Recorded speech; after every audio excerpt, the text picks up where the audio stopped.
ಇವತ್ತು ನನಗೊಂಥರ ಖುಷಿ ದಿನ. ಬೆಳಗ್ಗೆಯಿಂದ ಇನ್ಸ್ಟಾದಲ್ಲೆಲ್ಲ ಅದು ವಿಡಿಯೋಗಳೆಲ್ಲ ನೋಡಿದಾಗ ಅಯ್ಯೋ ನಾನು ಎಷ್ಟು ಬೇಗ ಜಾಕಿ ಮೂವಿ ರಿಲೀಸ್ ನೋಡ್ತೀನೋ ಅಂತ ಅನ್ನಿಸ್ತಾ.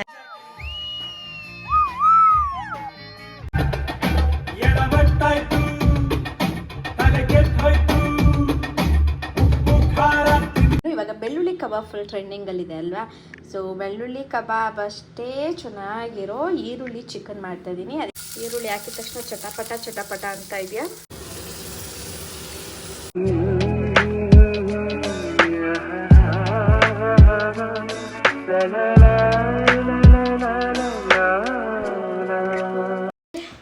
ಎಲ್ರಿಗೂ ನಮಸ್ಕಾರ, welcome back to Suhasini lifestyle. ಚೆನ್ನಾಗಿದ್ದಾರೆ ಅಂದ್ಕೊಂಡು ಇರಕಂದ ವ್ಲಾಗ್ನ ಇವತ್ತು ಸಂಜೆಯಿಂದ ಶುರು ಮಾಡ್ತಿದ್ದೀನಿ. ಟೈಮ್ ಬಂದು 6:40 ಆಗ್ತಿದೆ. ಏನಂದರೆ ಇವತ್ತು ಜಾಕಿ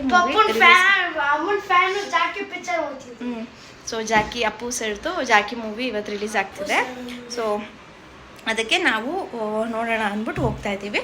ಇಲ್ಲೇ ನಮ್ಮ ಮನೆ ಹತ್ರ ಒಂದು ಥಿಯೇಟ್ರಲ್ಲಿ ಹಾಕಿದ್ದಾರೆ. ಸೊ ಇವತ್ತು 7 ಗಂಟೆಗೆ ಶೋ ಇದೆ. ಆಲ್ರೆಡಿ 6:40 ಹಸ್ಬೆಂಡ್ ಬಂದಿದ್ದು ಇವಾಗ.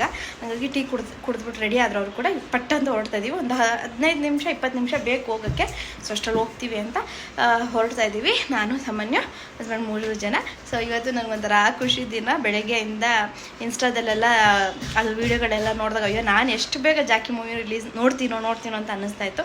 ಆದರೆ ಈಗ ಆಲ್ರೆಡಿ ನಾನು ಫಸ್ಟ್ ಟೈಮ್ ರಿಲೀಸ್ ಆದಾಗ ನಾನು ಕಾಲೇಜ್ ಟೈಮ್ನಲ್ಲಿ ನಾನು ಆಲ್ರೆಡಿ ಥಿಯೇಟರ್ನಲ್ಲೇ ನೋಡಿದೆ ಆ ಮೂವಿನ.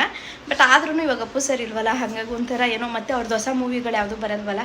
ಸೊ ಯಾವುದು ಅದರಲ್ಲೂ ಈ ಫಿಲ್ಮ್ ಅಂದರೆ ನಂಗೆ ಸ್ವಲ್ಪ ಫೇವ್ರೇಟ್ ಜಾಸ್ತಿ. ಸೊ ರಿಲೀಸ್ ಆದಾಗ ಇದು ನೋಡಲೇಬೇಕು ಥಿಯೇಟ್ರಲ್ಲಿ ಅಂತ ಅನ್ಕೊತಾನೆ ಐತೆ. ಅದಕ್ಕೆ ಹಸ್ಬೆಂಡ್ ಇವಾಗ ಕರ್ಕೊಂಡು ಹೋಗ್ತಿದ್ದಾರೆ. ಸೊ ತುಂಬ ಖುಷಿ ಆಗ್ತಿದೆ. ಸೊ ಬನ್ನಿ ಫ್ಯಾಮಿಲಿ, ಇವತ್ತಿನ ಬ್ಲಾಗ್ನ ಸಂಜೆಯಿಂದ ಶುರು ಮಾಡ್ತಿದ್ದೀನಿ. ಇವತ್ತಿನ ಬ್ಲಾಗ್ ನಿಮಗೆ ಸ್ವಲ್ಪ ಇಷ್ಟ ಆಗಿದ್ರೆ like, comment, share and subscribe.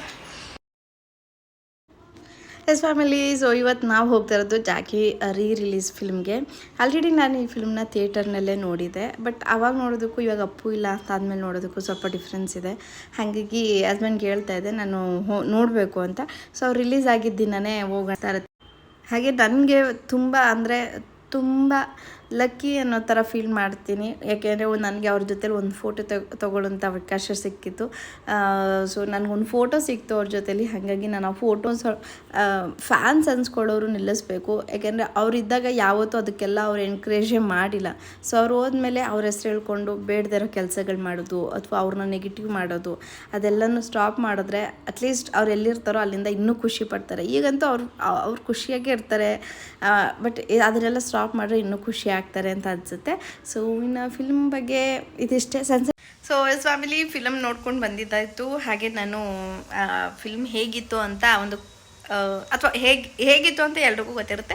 ಯಾಕೆಂದರೆ ಜಾಕಿ ಫಿಲ್ಮ್ ಬಂದು ರಿಲೀಸ್ ಆಗಿರೋದು. ಸೊ ಎಲ್ರಿಗೂ ಸ್ಟೋರಿ ಗೊತ್ತಿರುತ್ತೆ, ಫಿಲ್ಮ್ ಹೇಗಿದೆ ಗೊತ್ತಿರುತ್ತೆ. ನನಗೆ ಏನು ಅನ್ನಿಸ್ತು ಅಂತ ಒಂದು ಕ್ವಿಕ್ಕಾಗಿ ಹೇಳ್ಬಿಡ್ತೀನಿ. ಒಂದು ರಿವ್ಯೂ ಅಂತಲೇ ತಿಳ್ಕೊಬೋದು. ಸೊ ನನಗೆ ಜಾಕಿ ಮೂವಿ ನೋಡಿದ್ದು ಅದು ಅಪ್ಪು ಸರ್ ಇಲ್ಲದೆ ನೋಡಿದ್ದು ಸ್ವಲ್ಪ ಬೇಜಾರೇನೆ. ನನಗೆ ಯಾವಾಗಲೇ ಅವ್ರನ್ನ ಸ್ಕ್ರೀನಲ್ಲಿ ನೋಡಿದಾಗಲೂ ಸ್ವಲ್ಪ ಬೇಜಾರೇ ಆಗುತ್ತೆ ಅಪ್ಪು ಸರ್ ಇಲ್ವಲ್ಲ ಅಂತ. ಬಟ್ ಬೇರೆ ಫಿಲ್ಮ್ಸ್ದು ಅಪ್ಡೇಟ್ಸ್ ಎಲ್ಲ ಬಂದಾಗ ಟ್ರೈಲರ್ ಬರುತ್ತೆ, ಇಂಥ ಹೊಸ ಮೂವಿ ಬಂದಿದೆ, ಹೊಸದು ಡೇಟ್ ಅನೌನ್ಸ್ ಮಾಡ್ತಾರೆ ಅಂದಾಗ ನಾನು ತುಂಬ ಮಿಸ್ ಮಾಡ್ಕೊತೀನಿ. ಅಪ್ಪು ಸರ್ ಇದ್ದಿದ್ರೆ ಅವ್ರದ್ದು ಮೂವಿ ಅಪ್ಡೇಟ್ಸ್ ಬರ್ತಿತ್ತು. ಇವಾಗ ಏನೂ ಬರ್ತಾ ಇಲ್ವಲ್ಲ ಅಂತ ತುಂಬ ಸತಿ ಅನಿಸುತ್ತೆ. ಸೊ ಅಂಥ ಟೈಮ್ನಲ್ಲಿ ಜಾಕಿ ರಿಲೀಸ್ ಅಂದಾಗ ನಂಗೆ ಸಿಕ್ಕಾಪಟ್ಟೆ ಎಕ್ಸೈಟ್ಮೆಂಟ್. ಹಸ್ಬೆಂಡ್ ಜೊತೆ ಹೇಳ್ದೆ ನಾನು ಫಿಲ್ಮ್ಗೆ ಹೋಗಲೇಬೇಕು ಅಂತ. ಸೊ ಅವ್ರು ಹೇಳಿದ್ರು ಶನಿವಾರ ಅಥವಾ ಭಾನುವಾರ ಹೋಗೋಣ, ರಜೆ ಇರುತ್ತಲ್ಲ ಅಂತ. ಬಟ್ ಸಡನ್ನಾಗಿ ಅವ್ರಿಗೆ ಏನು ಅನ್ನಿಸ್ತಾ ಗೊತ್ತಿಲ್ಲ. ಸೊ ಫಸ್ಟ್ ಡೇನೇ ಕರ್ಕೊಂಡು ಹೋಗೋಣ ಅಂತ ಅಂದ್ಕೊಂಡು ಫಸ್ಟ್ ಡೇನೇ ಕರ್ಕೊಂಡೋದ್ರು. ಆ್ಯಸ್ ಯೂಶ್ವಲ್ ಮೂವಿ ಅಂತೂ ಕೇಳಲೇಬೇಡಿ, ಅಷ್ಟು ಚೆನ್ನಾಗಿತ್ತು. ನಾನು ಈ ಫಿಲ್ಮ್ನ ಫಸ್ಟ್ ಟೈಮು ಥಿಯೇಟರಲ್ಲೇ ನೋಡಿದ್ದೆ. ನಾನು ಕಾಲೇಜಲ್ಲಿದ್ದೆ ಆವಾಗ. ಸೊ ಥಿಯೇಟರಲ್ಲೇ ನೋಡಿದ್ದೆ. ಆ್ಯಂಡ್ ಇವಾಗ ಮತ್ತೆ ರಿಲೀಸ್ ಆದಾಗಲೂ ಕೂಡ ನಾನು ಥಿಯೇಟರಲ್ಲೇ ನೋಡಿದ್ದೀನಿ. ಬಟ್ ಅವಾಗ ನಾನು ಕಾಲೇಜಲ್ಲಿದ್ದೆ, ಇವಾಗ ನನ್ನ ಮಗನ ಜೊತೆ ಕರ್ಕೊಂಡೋಗಿ ತೋರಿಸ್ತಾ ಇದ್ದೀನಿ, ಅಷ್ಟೇ ಡಿಫ್ರೆನ್ಸು. ಇನ್ನೊಂದು ಮೇಜರ್ ಡಿಫ್ರೆನ್ಸ್ ಏನು ಅಂದರೆ ಅವಾಗಿಂತ ಇವಾಗ ಅಪ್ಪು ಸರ್ ತುಂಬ ಚೆನ್ನಾಗಿ ಕಾಣಿಸ್ತಾ ಇದ್ದಾರೆ. ತುಂಬ ಹ್ಯಾಂಡ್ಸಮ್ ಆಗಿ, ತುಂಬ ಸ್ಟೈಲಿಶ್ ಆಗಿ ತುಂಬಾ ಚೆನ್ನಾಗಿ ಕಾಣಿಸ್ತಿದ್ದಾರೆ ಇವಾಗ ಅವಾಗಿಂತ. ಹಾಗೆ ಅವಾಗ ಎಷ್ಟು ಇಷ್ಟ ಆಗಿತ್ತೋ ಇವಾಗ ಅದಕ್ಕಿಂತ ಡಬಲ್ ಇಷ್ಟ ಆಯಿತು. ಅಫ್ಕೋರ್ಸ್ ಅವ್ರನ್ನ ತುಂಬ ಮಿಸ್ ಮಾಡ್ಕೊತೀನಿ. ಆ್ಯಂಡ್ ಏನು ಡ್ಯಾನ್ಸು, ಏನು ಫೈಟು, ಏನು ಡೈಲಾಗು, ಅವರು ಅದನ್ನು ಪ್ರೆಸೆಂಟ್ ಮಾಡೋ ರೀತಿ, ಅದನ್ನು ಹ್ಯಾಂಡಲ್ ಮಾಡೋ ರೀತಿ ಸಿಕ್ಕಾಪಟ್ಟೆ ಚೆನ್ನಾಗಿರುತ್ತೆ. ನನಗೆ ಅಪ್ಪು ಸರ್ ಮೂವೀಸ್ ಅಂದರೆ ಅದಕ್ಕೆ ಇಷ್ಟ. ತುಂಬ ಚೆನ್ನಾಗಿ ಅಂದರೆ ಏನೋ ಅನ್ನೋ ಥರ ಮಾಡಲ್ಲ, ಅವರೇ ಆ ಕ್ಯಾರೆಕ್ಟರ್ ಏನೋ ಅನ್ನೋ ಥರ ಮಾಡ್ತಾರೆ. ಸೊ ಚೆನ್ನಾಗಿತ್ತು, ತುಂಬಾ ಎಂಜಾಯ್ ಮಾಡಿದೆ. ಆ್ಯಂಡ್ ಸಾಮಾನ್ಯಗೆ ಫಸ್ಟ್ ಟೈಮ್ ನೋಡಿದ್ದು ಫಿಲ್ಮ್ನ. ಸೊ ಅವ್ನು ಹೊಸ ಫಿಲ್ಮ್ ಥರನೇ, ಅವ್ನಿಗೆ ಅವ್ನಿಗೆ ಹಳೆ ಫಿಲ್ಮ್ ಇದು ರಿಲೀಸ್ ಮಾಡಿದ್ದಾರೆ ಅಂತಿಲ್ಲ. ಹಾಗೆ ಅವನು ಸಾಂಗ್ಸ್ಗಳನ್ನೂ ಅಷ್ಟೇ ಎಲ್ಲ ಸಾಂಗ್ಸ್ಗಳನ್ನೂ ಅವ್ನು ನೋಡೂ ಇಲ್ಲ, ಟಿ ವಿಯಲ್ಲೂ ನೋಡಿಲ್ಲ, ಅವನು ಸಾಂಗ್ಸ್ಗಳನ್ನೇ ನೋಡಿಲ್ಲ ಆ ಫಿಲಮ್ದು. ಸೊ ಎಲ್ಲ ಸಾಂಗ್ಸು ಬಂದಾಗ ಅವ್ನಿಗೆ ಅದೊಂದು ಹೊಸ್ದಾಗಿ ಫೀಲ್ ಮಾಡ್ತಿದ್ದ. ಕಾಮಿಡಿಲಿ ತುಂಬ ನಗ್ತಾ ಇದ್ದ, ಕಾಮಿಡಿ ಸೀನ್ಸ್ ಬಂದಾಗ, ಸಾಂಗ್ಸ್ಗಳು ಬಂದಾಗ ಸಖತ್ ಎಂಜಾಯ್ ಮಾಡ್ತಿದ್ದ, ಫೈಟ್ಗಳು ಬಂದಾಗ ಸಖತ್ ಎಂಜಾಯ್ ಮಾಡ್ತಿದ್ದ. ಸೊ ಅವ್ನಿಗೆ ಅದು ಹೊಸ ಫಿಲ್ಮ್ ಥರನೇ, ಹಾಗಾಗಿ ತುಂಬ ಎಂಜಾಯ್ ಮಾಡಿದ್ವಿ. ಸೊ ಯಾರೆಲ್ಲ ಜಾಕಿ ಮೂವಿನ ಫಸ್ಟ್ ಟೈಮ್ ಅಥವಾ ಇವಾಗ ರಿಲೀಸ್ ಆದಾಗ ಥಿಯೇಟ್ರಲ್ಲಿ ನೋಡಿದ್ದೀರಾ ಕಮೆಂಟಲ್ಲಿ ತಿಳಿಸಿ. ಯಾರೆಲ್ಲ ಥಿಯೇಟ್ರಲ್ಲೇ ಫಿಲ್ಮ್ ನೋಡಿದ್ದೀರಾ, ಟಿ ವಿಲಿ ಹಾಕಿದ್ದಾರೆ, ಇವಾಗೆಲ್ಲ ಯೂಟ್ಯೂಬಲ್ಲಿ ಬರುತ್ತೆ, ಪ್ಲ್ಯಾಟ್ಫಾರ್ಮ್ OTT ಪ್ಲ್ಯಾಟ್ಫಾರ್ಮಲ್ಲಿ ಇರುತ್ತೆ, ಅದೆಲ್ಲ ಬಿಟ್ಟು ಥಿಯೇಟ್ರಲ್ಲಿ ಯಾರ್ಯಾರು ನೋಡಿದ್ದೀರಾ ಕಮೆಂಟಲ್ಲಿ ತಿಳಿಸಿ. ಸೊ ಇದು ನನ್ನ ಮೂವಿ ಎಕ್ಸ್ಪೀರಿಯನ್ಸ್. ಸ್ವಲ್ಪ ಬೇಜಾರೇನೆ, ಅಪ್ಪು ಸರ್ ಇಲ್ಲದೆ ಆ ಫಿಲ್ಮ್ ನೋಡೋದು, ಹಳೆ ಫಿಲಮ್ಗಳನ್ನೇ ರಿಲೀಸ್ ನೋಡೋದು ಸ್ವಲ್ಪ ಬೇಜಾರೆ. ಬಟ್ ಒಂಥರ ಓಕೆ, ಆದರೆ ಓಕೆ, ಏನೂ ಇಲ್ಲದಕ್ಕಿಂತ ಏನಾದ್ರು ಇದೆಯಲ್ಲ ಅನ್ನೋದೊಂದು ಖುಷಿ, ಹೊಸ್ದಾಗಿ ಏನೋ ಬಿಟ್ರಲ್ಲ ಅನ್ನೋದು ಖುಷಿ ಇದೆ. Happy birthday Appu sir. So ಇದು ನಾನು ಅಪ್ಪು ಸರ್ ಜೊತೆ ತೆಗೆಸ್ಕೊಂಡಂಥ ಫೋಟೋ, ಆ್ಯಂಡ್ ಇದು ನನ್ನ ಮೋಸ್ಟ್ ಮೆಮೊರಬಲ್ ಡೇ. ಸೊ ನನ್ನ ಜೀವನದಲ್ಲಿ ಮರೆಯೋಕ್ಕಾಗದೇ ಇರೋವಂಥ ದಿನಗಳಿರುತ್ತೆ. ಎಲ್ಲರ ಜೀವನದಲ್ಲೂ ಕೆಲವೊಂದು ದಿನಗಳು, ಕೆಲವೊಂದು ಕ್ಷಣಗಳು ಮರೆಯೋಕ್ಕಾಗದೇ ಇಲ್ಲ. ನಾವು ಲೈಫ್ ಲಾಂಗ್ ಅದನ್ನು ಚೆರಿಷ್ ಮಾಡ್ತೀವಿ, ಕೆಟ್ಟದಾಗಿರ್ಬೋದು ಒಳ್ಳೇದಾಗಿರ್ಬೋದು ಅಂತ ಇರುತ್ತಲ್ವ. ಸೊ ಅಂಥದ್ರಲ್ಲಿ ಇದು ಕೂಡ ಒಂದು, ಈ ಫೋಟೋ ತೆಗೆಸಿದಂಥ ದಿನ. ಸೊ ಇದಕ್ಕೆ ನನ್ನ ಹಸ್ಬೆಂಡ್ಗೆ ನಾನು ಥ್ಯಾಂಕ್ಸ್ ಹೇಳಲೇಬೇಕು, ಬಿಕಾಸ್ ಅವರೇ ಕರ್ಕೊಂಡು ಹೋಗಿದ್ದು. ಒಂದು ಅನ್ಎಕ್ಸ್ಪೆಕ್ಟೆಡ್ ಅಷ್ಟೇ, ಅದು ಸಡನ್ನಾಗಿ ಸಿಕ್ಕಿದ್ರು, ಫೋಟೋ ಕೊಟ್ಟರು. ಸೊ ನನಗೆ ಲೈಫ್ ಲಾಂಗ್ ಇದನ್ನು ನೆನೆಸ್ಕೊಳ್ಳೋಂಥ ಒಂದು ದಿನ, ಒಂದು ಕ್ಷಣ. ಸೊ ಅವತ್ತು ನಾನು ಫೋಟೋ ತೆಗೆಸಿಲ್ಲ ಅಂದರೆ ಚಾನ್ಸ್ ಮತ್ತೆ ಸಿಗ್ತಾ ಇರಲಿಲ್ಲ ನನಗೆ. ಸೊ ಈ ಫೋಟೋ ಯಾವಾಗಲೂ ನಾನು ನೆನೆಸ್ಕೊಳ್ತೀನಿ. ಆ ದಿನ, ಆ ಕ್ಷಣ ಹೆಂಗಿತ್ತು ಅವತ್ತು, ಏನಾಯಿತು ಅನ್ನೋದು ನಾನು ಯಾವಾಗಲೂ ನೆನೆಸ್ಕೊತಾ ಇರ್ತೀನಿ. So once again happy birthday Appu sir, ನೀವು ಇರಬೇಕಿತ್ತು. ಸೊ ಇದಿಷ್ಟೇ. ಹಾಗೆ ಯಾರೆಲ್ಲ ಅಪ್ಪು ಫ್ಯಾನ್ಸ್ ಕಮೆಂಟ್ ಮಾಡಿ ಅಪ್ಪು ಸರ್ ಬರ್ತ್ಡೇಗೆ. ಸೊ ಇದಿಷ್ಟೇ ಫ್ಯಾಮಿಲಿ, ಇವತ್ತಿನ ವ್ಲಾಗ್. ಐ ಹೋಪ್ ನಿಮ್ಮೆಲ್ಲರಿಗೂ ಇವತ್ತಿನ ವ್ಲಾಗ್ ಇಷ್ಟ ಆಗಿದೆ ಅಂದ್ಕೊಳ್ತೀನಿ. ನಾನು ಬೆಳಿಗ್ಗೆಗೆ ಮತ್ತೆ ವ್ಲಾಗ್ ಕಂಟಿನ್ಯೂ ಮಾಡ್ತೀನಿ. ಹೀಗೆ ನೋಡ್ತಾ ಇರಿ, ವ್ಲಾಗ್ ಹಾಗೆ ಕಂಟಿನ್ಯೂ ಮಾಡ್ತೀನಿ. ಇನ್ನು ನಾನು ಮತ್ತೆ ಬೆಳಿಗ್ಗೆಯಿಂದ ವ್ಲಾಗ್ ಕಂಟಿನ್ಯೂ ಮಾಡ್ತಾಯಿದ್ದೀನಿ. ನೈಟ್ ಬಂದಿದ್ದೆ ಲೇಟ್ ಆಯಿತು, ಅಡುಗೆ ಮಾಡಿ ಊಟ ಮಾಡಿಬಿಟ್ಟು ಬಂದಿದ್ದು ಲೇಟಾದರೆ ಒಂದು 9:30 ಅಷ್ಟರಲ್ಲಿ ಬಂದುಬಿಟ್ವಿ. 7 ಗಂಟೆಗೆ ಶೋ ಇದ್ದಿದ್ದು, 7ರಿಂದ 9:30 ಬಂದ್ವಿ. ಇನ್ನು ಬೆಳಿಗ್ಗೆಗೆ ಮತ್ತೆ ಆ್ಯಸ್ ಯೂಶ್ವಲ್ ನನ್ನ ಡೈಲಿ ರೊಟೀನ್ ಶುರು ಆಗ್ತದೆ. ಸೊ ಎಲ್ಲರೂ ತುಂಬ ಜನ ಅಂದರೆ ನನಗೆ ಪರ್ಸ್ನಲಾಗಿ DM ಮಾಡ್ತಿದ್ದೀರಾ, ಮನಿ ಸೇವಿಂಗ್ಸ್ ಬಗ್ಗೆ ಅಥವಾ ನಿಮ್ಮ ಡೈಲಿ ರೊಟೀನ್ ಹೇಗಿರುತ್ತೆ ಅದ್ರ ಬಗ್ಗೆ ಒಂದಿನ ವ್ಲಾಗ್ ಮಾಡಿ, ಕಂಪ್ಲೀಟ್ ಡೇ ಹೇಗಿರುತ್ತೆ ತೋರಿಸಿ, ಸಣ್ಣ ಕ್ಲಿಪ್ಪಿಂಗ್ ಮಾತ್ರ ಶೇರ್ ಮಾಡ್ತೀರಂತ. ಇವಾಗ ಸಾಮಾನ್ಯ ಎಕ್ಸಾಮ್ ನಡೀತಿರೋದ್ರಿಂದ ನಾನು ವ್ಲಾಗ್ಗಳು ಸರಿಯಾಗಿ ಆಗ್ತಿಲ್ಲ. ಬಟ್ ಇನ್ನೊಂದು ಸ್ವಲ್ಪ ದಿನ, ಒಂದು ವಾರ 10 ದಿವಸ ಅಷ್ಟೇ ಎಕ್ಸಾಮ್ ಮುಗ್ದೋಗುತ್ತೆ. ಸೊ ಅದಾದಮೇಲೆ ಖಂಡಿತವಾಗ್ಲೂ ಸಾಮಾನ್ಯ ಡೈಲಿ ರೊಟೀನ್ ಬಗ್ಗೆ ಕೇಳ್ತಿದ್ದೀರಾ, ನನ್ನ ಡೈಲಿ ರೊಟೀನ್ ಹೇಗಿರುತ್ತೆ ಒಂದು ದಿನ ಪೂರ್ತಿ ಅನ್ನೋದನ್ನು ಖಂಡಿತವಾಗ್ಲೂ ನಾನು ಶೇರ್ ಮಾಡ್ತೀನಿ. ಸೊ ಬೆಳಿಗ್ಗೆ ಮನೆ ಕೆಲಸ ಎಲ್ಲ ಮುಗಿಸಿ ಟಿಫನಲ್ಲಿ ಪಲಾವ್ ಮಾಡಿದೆ, ತರಕಾರಿ ಬಾತ್, ವೆಜಿಟೇಬಲ್ ಪಲಾವ್. ಅದನ್ನು ತುಂಬ ಚೆನ್ನಾಗಾಗಿತ್ತು. ತಿಂದು ಸಾಮಾನ್ಯವಾಗಿ ಓದಿಸೋ ಕೆಲಸ ನಾನೇನು ಮಾಡ್ತೀನಿ ಅಂದರೆ, ಒಂದು 5 ಸತಿ ಓದಿಸಿದ್ರೆ 5 ಸತಿ ಬರೆಸ್ತೀನಿ. ಅದಾದಮೇಲೆ ನಾನೇ ಕ್ವಶನ್ ಪೇಪರ್ ಥರ ಬರೆದು ಕೊಡ್ತೀನಿ. ಒಂದೊಂದು ಲೆಸನಲ್ಲಿರೋ ಕ್ವಶನ್ ಆನ್ಸರ್ಸ್ ಅಷ್ಟೂ ಎಲ್ಲನೂ, maths the following, fill in the blanks, meanings ಎಲ್ಲನೂ ಕ್ವಶನ್ ಪೇಪರ್ ಥರ ಬರೆದು ಕೊಡ್ತೀನಿ. ಅವನು ಅದಕ್ಕೆ ಆನ್ಸರ್ ಬರೀಬೇಕು. ಸೊ ಟೆಕ್ಸ್ಟ್ ಬುಕ್ಕಲ್ಲೇ ಜಾಸ್ತಿ ಓದಿಸ್ತೀನಿ ನಾನು, ಏಕೆಂದರೆ ಏನೇ ಕ್ವಶನ್ಸ್ ಬಂದ್ರೂ ಅದು ಟೆಕ್ಸ್ಟ್ ಬುಕ್ಕಲ್ಲೇ ಬರುತ್ತೆ, ಬೇರೆ ಇನ್ನೆಲ್ಲ ಕಡೆಯಿಂದನೂ ಬರೋಲ್ಲ. ಹಾಗಾಗಿ ಜಾಸ್ತಿ ಟೆಕ್ಸ್ಟ್ ಬುಕ್ಕಲ್ಲಿರೋ ಕ್ವಶನ್ ಆನ್ಸರ್ಸು, ಟೆಕ್ಸ್ಟ್ ಬುಕ್ಕಲ್ಲಿ ಏನಿದೆ ಅದನ್ನೇ ಓದಿಸ್ತೀನಿ. ಸೊ ಆಲ್ಮೋಸ್ಟ್ ಅದೇ ಬರುತ್ತೆ ಅನ್ನೋ ಒಂದು ಇದ್ರ ಮೇಲೆ, ಯಾಕೆಂದರೆ ಟೆಕ್ಸ್ಟ್ ಬುಕ್ಕಲ್ಲಿ ಬಿಟ್ಟು ಬೇರೆ ಏನೂ ಹೊಸ್ದಾಗೇನೂ ಕೊಡೋಲ್ಲ ಮಕ್ಕಳಿಗಂತೂ. ಹಾಗಾಗಿ ಟೆಕ್ಸ್ಟ್ ಬುಕ್ಕಲ್ಲಿ ಜಾಸ್ತಿ ರೆಫರ್ ಮಾಡಿಸ್ತೀನಿ.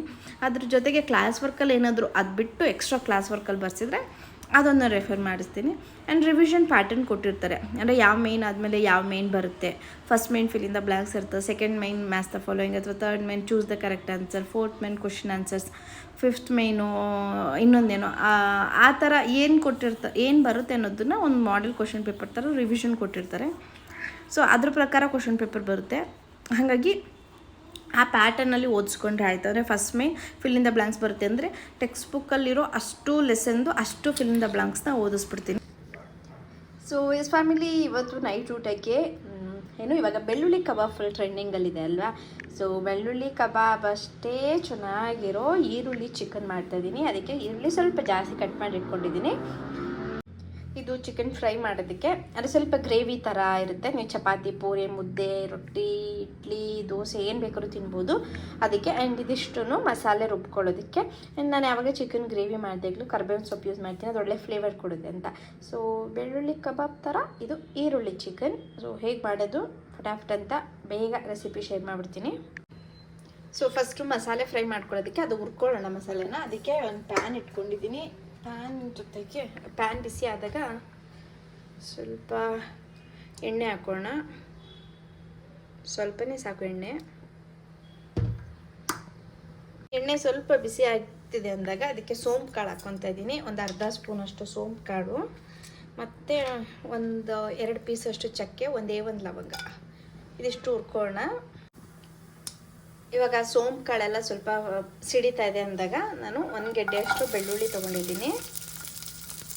ಜೊತೆಗೆ ಈರುಳ್ಳಿ ಅಲ್ಲ, ಇದು ಶುಂಠಿ, ಇದನ್ನು ಹುರ್ಕೊಳ್ಳೋಣ.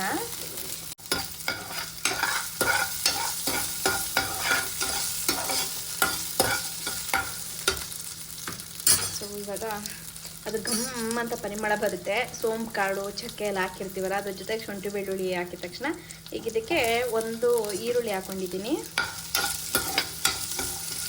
ಈರುಳ್ಳಿ ಹಾಕಿದ ತಕ್ಷಣ ಚಟಪಟ ಅಂತ ಇದೆಯಾ, ಸೌಂಡ್ ಬರ್ತಾ ಇದೆಯಾ? ಜೊತೆಗೇನೆ ಸ್ವಲ್ಪ ಕೊತ್ತಂಬರಿ ಸೊಪ್ಪು, ಸ್ವಲ್ಪ ಪುದೀನ ಸ್ವಲ್ಪನೇ ಹಾಕ್ಕೊಳ್ಳಿ, ತುಂಬ ಜಾಸ್ತಿ ಬೇಡ, ಅದೇ ಫ್ಲೇವರ್ ಬಂದ್ಬಿಡುತ್ತೆ. ಅದಕ್ಕೆ ಸ್ವಲ್ಪನೇ. ಜೊತೆಗೆ ಒಂದು 3 ಹಸಿಮೆಣಸಿನ್ಕಾಯಿ, ಜೊತೆಗೆ 1 ಟೊಮೊಟೊ. ಈಗಿದು ಚೆನ್ನಾಗಿ ಹುರ್ಕೊಬೇಕು. ಕಡಿಮೆ ಉರಿಲಿಟ್ಟು ಚೆನ್ನಾಗಿ ಹುರ್ಕೊಳ್ಳಿ. ಸೊ ನೋಡಿ, ಇಷ್ಟು ಫ್ರೈ ಆದರೆ ಸಾಕು. ಇಷ್ಟು ಹುರಿದ್ಮೇಲೆ ನಾನು ಸ್ಟವ್ ಆಫ್ ಮಾಡಿಬಿಟ್ಟು ಈಗ ಇದಕ್ಕೆ 1 ಸ್ಪೂನಷ್ಟು ಧನಿಯಾ ಪುಡಿ ಹಾಕ್ಕೊತಿದ್ದೀನಿ. 1 ಅಥವಾ 1.5 ಸ್ಪೂನಷ್ಟು ಧನಿಯಾ ಪುಡಿ.